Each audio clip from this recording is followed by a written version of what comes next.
Good morning, followers of Christ. I hope that you had a very blessed Sunday, a blessed weekend.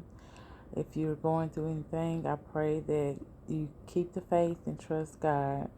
Um, I kind of want to give you guys an update on what's going on because, we're on this journey of the no vehicle. So, remember, I told you guys that I felt like I had an opportunity to basically get a car back by refinancing and all that. Well, remember when I told you guys that God didn't operate with temporary? If He fixes it, it's a permanent fix, right? So I was a little hesitant. I remember I said that, when we was going through the whole process, I was like, well, the way that the loan officer was speaking, it was going to be basically a temporary fix. We was going to finance and then refinance again and then just keep doing that until everything worked itself out. Well, God has other plans. Don't know what those plans are, but that did not go through. And the amazing part about it, because like I told you guys, when things look like they're going south, you have to see God in the midst of the plan, in the midst of the process, in order to know that He's still working. And it's so funny because Sarah Jakes Roberts did a sermon the Sunday after Valentine's, I believe is when it did, and then it got posted a couple of days later, about sudden moments versus subtle moments. It's entitled Sudden to Subtly. Suddenly to Subtly. So if you have a chance to go watch that, trust me, it'll help make everything so much clearer than how I'm saying it. She's just better at it, communicating that. So, but in the midst of my sudden opportunity to be able to do this, the entire way I kept seeing subtle moments where God was saying, this don't sound like me. He's teaching me to recognize His work. And so it started off with the first person I talked to. They wanted me to instantly make a payment, and the adjustment was only going to be like maybe a $50 adjustment. That didn't sound right. So I went and talked to my old original loan officer, and she was giving me great numbers in the beginning. Like, I told her specifically what I needed, how I wanted it to happen. And she went back, did some numbers, but then she came back with a different plan. I was like, you know, this doesn't sound like part of the plan, but my flesh side of me is like, no, this is what we need. We need this because then we can gain this and we can do that and we can do this. Ideally, it would have gotten me out of my situation with the car. It would have gave us peace of mind for about a couple of months because we're paycheck to paycheck people over here. But it all seemed so temporary to me. And that's the part that did not seem like God's hand was moving in the midst of it because of the temporary fix. And so as time go by, we ordered the appraisal. Even in the midst of that, whenever the person that they selected from jump, it didn't hit my spirit right. It was like God was trying to have me pay attention. And I had a conversation with my husband. I told him exactly how it was going to go. And that's exactly how it went. I said that, it's not going to be in our favor. The person, when they came, they asked me some questions that of the last few appraisals that I'd never been asked before. And then they walked around, took a couple pictures, and they left. They wouldn't even here 15 minutes. It's like they had other agendas, right? And so afterwards, it just did not feel right. And I called my husband and I explained it to him. And he was like, well, babe, we'll just wait and see, which, it could have been just me in my head. Well, sure enough, once I got the call from my, which it wasn't from my loan officer because my loan officer is going through something. And so one of um, their bosses called me and told me, well, unfortunately, we thought it was going to appraise for this amount and it appraised for that amount. And it was the exact, down to the penny, what I had mentioned to the appraiser for the last. So basically, she said in the last 5 years, because I try to get it appraised every 2 to 3 years. And in the last 2, 3 years, no value has been added to my home. Now, the funny thing about that, the cost of real estate has went up. We all know that. So that immediately should have been a red flag. But it wasn't so much that, I already knew when they called me. I just was kind of listening on the phone because I knew what they were saying was, I knew the end result already, So I'm just allowing them to say they spill. And then, I get off the phone with them or whatever. And so now, in saying all that, even though God showed me along the way exactly what areas, because he wanted me to recognize his work, he showed me what areas were going to be hindered, what was going to stop the progress of it, because he did not want it to go through. It did not, even in knowing that, I still went through the emotion of disappointment, frustration, stress, and worry for a moment, for probably about, I ain't gonna say half a day. Yeah, probably about half a day. Because even though you are able to see God's work, and this is where all of this is coming back to, even though I'm able to, God was showing me where he was working in my life, it did not adjust my feelings. I can't control my feelings. I can't control how I feel when I'm going through it. Now, I am grateful. I did have a feeling of gratefulness because God was able to show me ahead of time to prepare me so I wouldn't have a full shock. And this is where the blessing of having a relationship with God comes in, because he was able to show me these things as they were playing out, like a few steps ahead. The blow wasn't as bad. The pain wasn't as bad. The shock and the worry did not last as long because I was in a relationship with God. I was in open communication with God. I was seeking God throughout the entire process. So I was able to see him work. I was able to see him say, this is me. No, this is not me. It was a process. It was a molding moment for me. So we are still trusting God. We are still seeking God's plan. And I'm making sure that I'm not being overly anxious to receive the blessing. So there, like I said, there's highs and lows. Now, tell you about a permanent fix. I also mentioned briefly that I just got a promotion that I've been waiting on for 2 years. Well, I had applied. I work 2 jobs, and one of my jobs is seasonal. And so within that seasonal job, you can promote up in different levels in that particular job. And so I've been seeing how quickly people have been moving up. Like one season they're level 1. By season 2, they're level 2 or 3. Like they're moving up fast.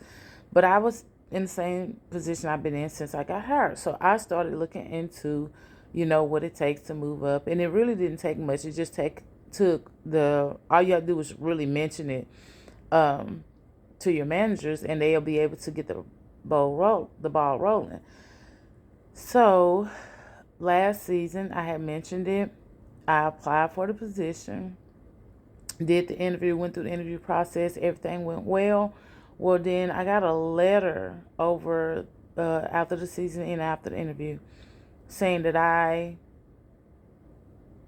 was a great candidate, but I'm trying to make sure I read the letter right. I was a great candidate, but however, they were filling the position with those with certain credentials first. And since I didn't have those credentials, unfortunately, they was not able to offer me the position. Now, this whole credential thing, I work in finance. I have a ABA. I have a business bachelor's business accounting, and I have an MBA. So I have 3 different degrees, all correlating with some form of finance or accounting. But what I don't have is a CPA or an EA or a CTEC. These are all certain types of licenses that you can get as an accountant in order to make you more certified in your field. Well, I don't have that, but that's who they gave the positions to. So now, when I applied for this position, I was told that those credentials were not required, and so that's why I moved forward with applying for it. Here we are in the middle of the season. Didn't anticipate it, didn't expect it. Out of the blue, I get a call, I get the job offer. And the job offer came with so much more than what I anticipated, so much more than what I expected. Now, this happened within 24 hours of also being let down on the refinance. So the funds that I thought I was going to get, which I was going to get those funds and have to pay those funds back, I was going to have to pay it back over time, increase my monthly payments. The same amount that I was needing, that I got turned down, is the same amount that I'll be receiving in just on the sign-on alone. So with the sign-on, with the new offer, I'm getting those funds. So that's where we are on trusting God, because in the same hour, within the same days of being turned down, I also received the offer that lifted me up. That has been pretty much all year this year. And I know we're only in February, but that is how God has been operating in my life. And it's not because it has nothing to do with what I'm doing other than having faith and trusting Him. I've literally given Him full control over my life. I'm trusting Him with my decisions on job making. I'm trusting Him with my decisions on how I choose to move and operate on a day-to-day, and the decisions that affect my overall. I think a lot of times we think that we only have to call on God when we need a miracle or a blessing, or when we need peace and understanding. But if you seek God, so you got calling on God and then you have seeking God. When you're seeking God, you're looking for His presence. You're looking to be in His presence at all times, which means you're moving with Him. You're going through life operating in a way that keeps you on His path. When you're calling out to God, those are the moments where something has happened that seems like He's not present, and you're seeking Him to come into you're welcoming, ushering Him, requesting His presence. And not only His presence, but you're requesting His power and authority. For me, the call on God is extremely powerful. That's my panic button for me. This is how I work. But seeking God, that's what I do all day, every day.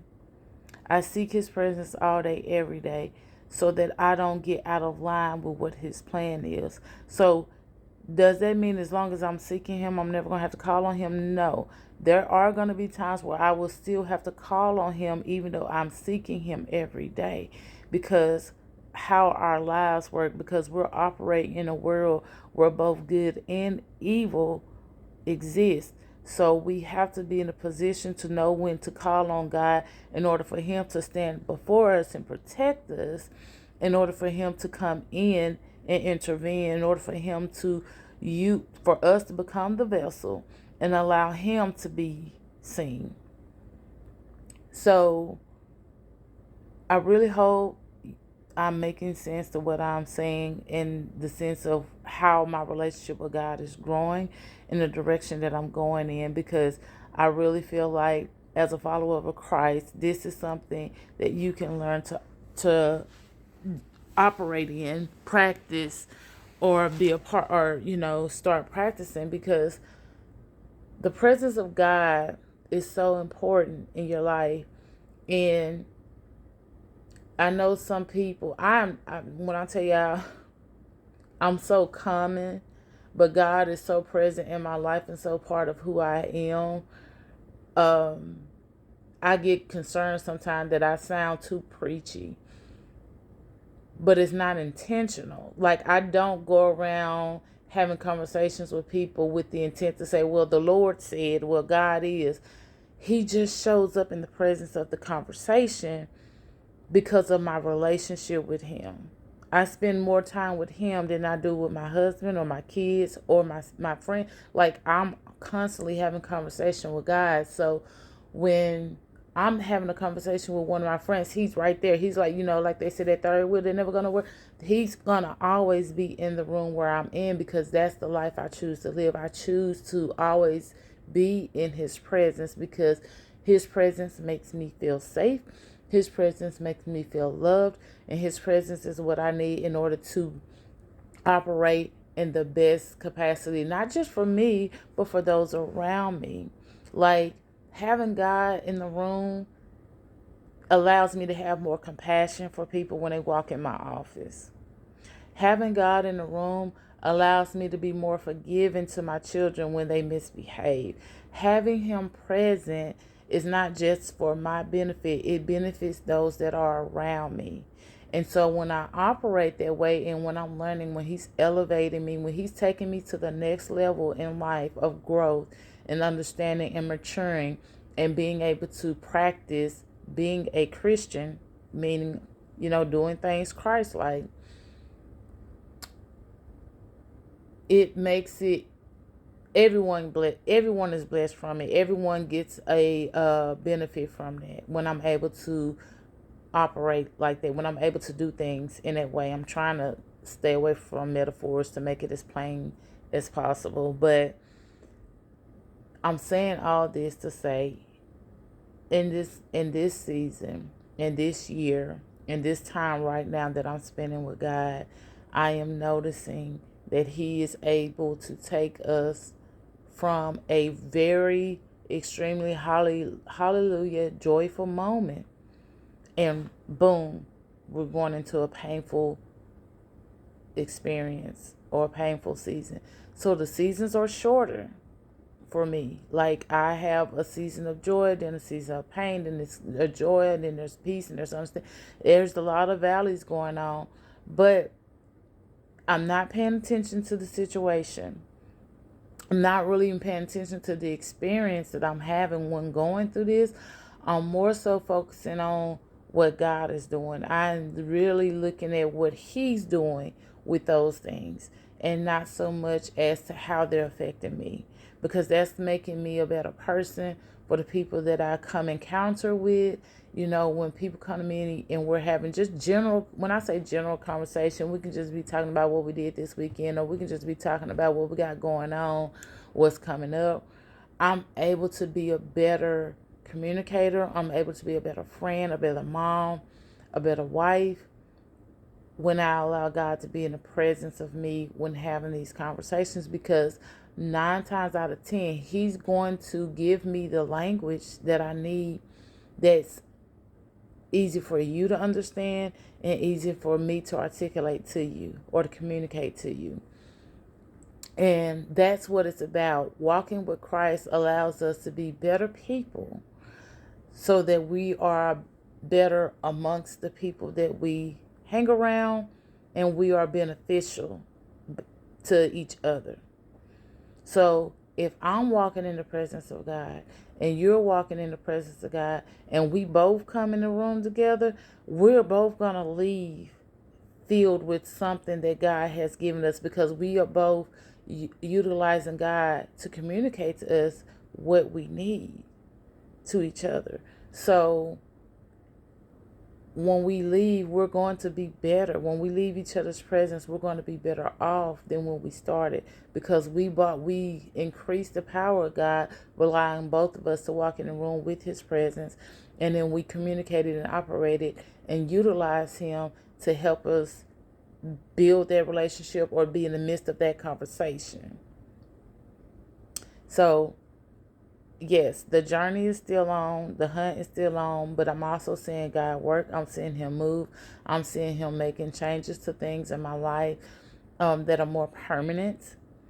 And now I just have to I got to keep myself aligned. I cannot move my cup.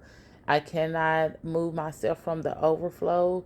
As God is flowing into me, I got to allow the overflow to just go the direction that it's supposed to go, instead of trying to go and pour into other people. So I'm not isolating myself. I'm not, rejecting anything that's coming my way, but I am being very careful with how I operate, so that I'm able to, instead of me operating, I'm allowing God to do it for me. Because if I allow God to step into me, use me as a vessel, I'm not going to, it shouldn't feel draining to give. You shouldn't feel like you are, how people say, give till it hurts. It shouldn't feel like that when you're with God. When you're in the presence of God, you should be able to give joyfully. It shouldn't hurt you. It shouldn't come back and bite you in the butt either. So that is how I'm moving. That's how I'm transitioning right now in this season. That's how God is showing up in my life. I pray that he's also showing up in your life in a way that is so brand new, but yet so loving and so caring, to the point you want to keep looking for him every day, all the time. I finished Songs of Solomon, Songs of Song, whichever version you're reading. I will do an update on it on my next video. But as of today, let's just continue to seek God and sit in the moments as he's transitioning us and moving us up to the next level, and being present on a regular basis. Y'all have a blessed day.